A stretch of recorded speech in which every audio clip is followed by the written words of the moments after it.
नमस्कार साथियों, स्वागत है आप सभी का आपके अपने चैनल बीके एग्रीकल्चर क्लासेस पर। मैं विपिन सर जुड़ चुका हूं आज की क्लास लेकर, जिसमें हम चर्चा करेंगे एजीटीए की स्पेशल क्लास के विषय में, जिसको आप ज्वाइन करते ही आपको मिलेगी सिलेक्शन की क्लास।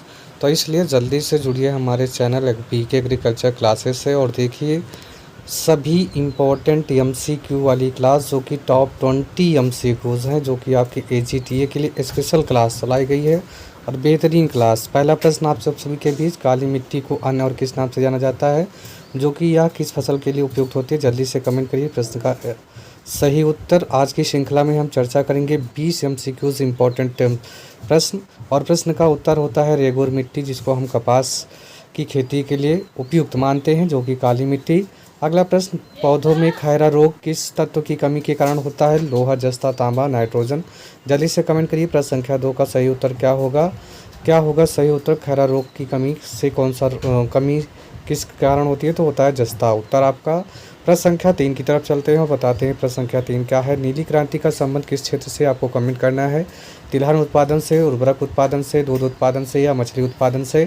कमेंट करिए इस प्रश्न का सही उत्तर क्या होगा, जो कि प्रश्न संख्या 3 का है, नीली क्रांति का संबंध। और उत्तर होता है आपका मछली उत्पादन, जिसका एक्वा कल्चर के नाम से भी जानते हैं। अगला प्रश्न आप सभी के बीच, प्रश्न संख्या 4, भारतीय कृषि अनुसंधान का मुख्यालय कहाँ स्थित है। नई दिल्ली में, मुंबई में, बेंगलुरु में, कोलकाता में। कमेंट करिए इस प्रश्न का सही उत्तर क्या होगा, जो कि प्रश्न संख्या 4 आप सभी के बीच लगा हुआ है। तो जल्दी से जुड़िए बीके एग्रीकल्चर क्लासेस पर और देखिए सभी एजीटीए की क्लास, जो कि आप सभी के बीच लग चुकी है रोजाना। नई दिल्ली आपका उत्तर होता है आईसीआर का मुख्यालय।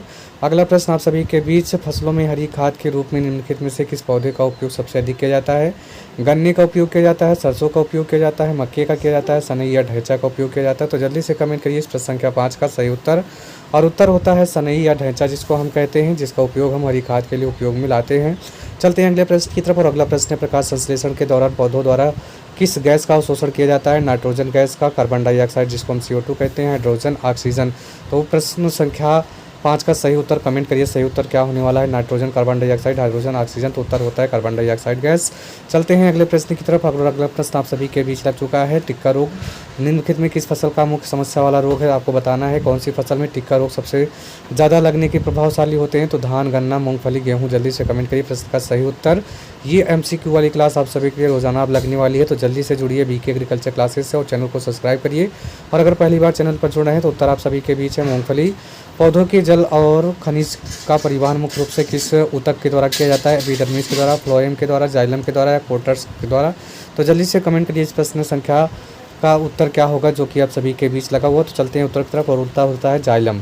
अगला प्रश्न आप सभी के बीच लगने चल रहा है, जल्दी से ज्वाइन करिए और देखिए एक से बढ़कर एक प्रश्नों की ये श्रृंखला। भारत में कि हरित क्रांति का जनक किससे माना जाता है। तो जल्दी से कमेंट करिए डॉक्टर MS स्वामीनाथन को, डॉक्टर वर्गीज कुरियन को, डॉक्टर नॉर्मन बोरला को या प्रो UR राव को। तो जल्दी से कमेंट करिए इस प्रश्न का सही उत्तर, हरित क्रांति के जनक। तो हरित क्रांति के जनक हैं डॉक्टर MS स्वामीनाथन, जो कि ऑप्शन ए बिल्कुल सही होने वाला है। अगला प्रश्न आप सभी के बीच लग चुका है, अम्लीय मिट्टी के सुधार के लिए किसान को खेत में किसका प्रयोग सबसे देने की सलाह की जाती है। सल्फ्यूरिक अम्ल की, चूना की, यूरिया की, जिप्सम की। तो जल्दी से कमेंट करना है अम्लीय मृदा की सुधार कैसे करते हैं आप, जल्दी से बताएं। ऑप्शन आपके स्क्रीन पर है, उत्तर होता है चूना, जिसको हम लाइम कहते हैं। इस प्रश्न के लिए सही उत्तर होता है जिसकी अम्लीय मिट्टी के सुधार के लिए किया जाता है। और अगला प्रश्न, कृषि की वह पद्धति जिसमें बिना बोए केवल पोषक तत्वों के भरपूर पानी से पौधे उगाए जाते हैं, उसे क्या कहते हैं। हाइड्रोपोनिक्स खेती कहते हैं, एरोपोनिक खेती कहते हैं, सिल्वी कल्चर कहते हैं, टिश्यू कल्चर कहते हैं। जल्दी से कमेंट करिए कि बिना मिट्टी वाली खेती को हम क्या कहते हैं। तो उत्तर होता है आपका हाइड्रोपोनिक्स खेती कहते हैं। और चलते हैं अगले प्रश्न की तरफ। और अगला प्रश्न आप सभी के बीच लग चुका है, दूध की शुद्धता और वसा को मापने के लिए किस यंत्र का उपयोग किया जाता है। बैरोमीटर का, थर्मामीटर का, हाइग्रोमीटर का या लैक्टोमीटर का। तो कमेंट करिए इस प्रश्न का सही उत्तर क्या होगा, दूध की शुद्धता नापने के लिए कौन से यंत्र का उपयोग होता है। तो उत्तर होता है आपका लैक्टोमीटर। तो लैक्टोमीटर का उपयोग शुद्धता और वसा को मापने के लिए उपयोग किया जाता है। अगला प्रश्न है आपका, किसानों का मित्र कहा जाने वाला कौन सा है जो कि मिट्टी की उर्वरा शक्ति को बढ़ाता है। दीमक है, टिड्डा है, चूहा है, केचुआ है। तो जल्दी से कमेंट करिए किसानों का मित्र किसे कहा जाता है। बहुत ही अच्छे अच्छे प्रश्न आपकी इस श्रृंखला में लगेंगे रोजाना, तो इसलिए जुड़ना है आपको एग्रीकल्चर करंट अफेयर से। तो केचुआ आपका होता है। और अगला प्रश्न आप सभी के बीच, फसलों के वर्गीकरण के अनुसार जायद की फसल की बुआई की अवधि क्या है आपकी। नवंबर दिसंबर है, जून जुलाई है, सितंबर अक्टूबर है या मार्च अप्रैल है। तो जल्दी से कमेंट करिए इस प्रश्न का सही उत्तर, जो कि आपके बीच लगा हुआ है। प्रश्न का उत्तर होता है मार्च अप्रैल, जो कि जायद की फसल की बुआई का समय होता है और कटाई का समय होता है जून जुलाई तक। आइसोप्रोटियन का कृषि रूप में किस प्रकार पर उपयोग किया जाता है। तो आपको बताना है आइसोप्रोटियन कीटनाशी है, कवकनाशी है, खरपतवारनाशी है या उर्वरक है, तो आपको कमेंट करना है। प्रश्न का सही उत्तर और उत्तर आपकी तरफ होता है खरपतवारनाशी, जिसको हम बीटसाइड या हर्बिसाइड के नाम से भी जानते हैं।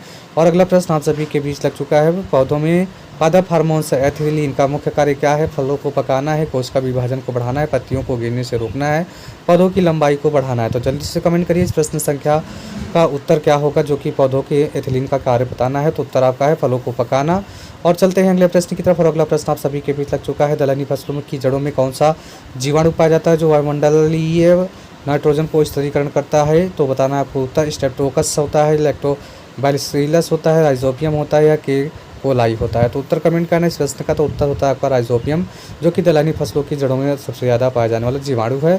और अगला चलते हैं, सिंचाई की किस विधि में पानी सबसे अधिक बचत होता है, जिसको हम टपक सिंचाई के नाम से भी जानते हैं? तो उत्तर कमेंट करना है फव्वारा सिंचाई, बाढ़ सिंचाई, फुहारा सिंचाई या ड्रिप सिंचाई। तो उत्तर आपका होता है ड्रिप सिंचाई, जिसको हम ड्रिप सिंचाई विधि के नाम से भी जानते हो। चलते हैं अगले प्रश्न की तरफ। और अगला प्रश्न आप सभी के बीच, टमाटर का लाल रंग किस कारण से होता है? आपको बताना है कैरोटीन के कारण होता है, कुकुरिन के कारण होता है, लाइकोपीन के कारण होता है, एंथोसानिन के कारण होता है। तो जल्दी से कमेंट करिए कि लाल रंग टमाटर का किस पिगमेंट के कारण होता है?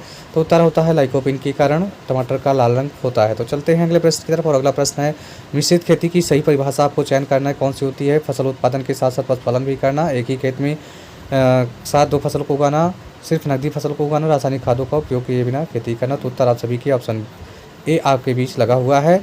तो ऐसे ही कंटेंट हम रोज़ाना आप सभी के एग्रीकल्चर क्लास में लेकर आते हैं, जो कि बीके एग्रीकल्चर क्लास की है। आप सभी लोग जल्दी से जुड़िए। अगर आप पहली बार हमारे चैनल पर जुड़ रहे हैं तो बीके एग्रीकल्चर क्लासेस को सब्सक्राइब करिए और शेयर करिए अपने सभी साथियों तक।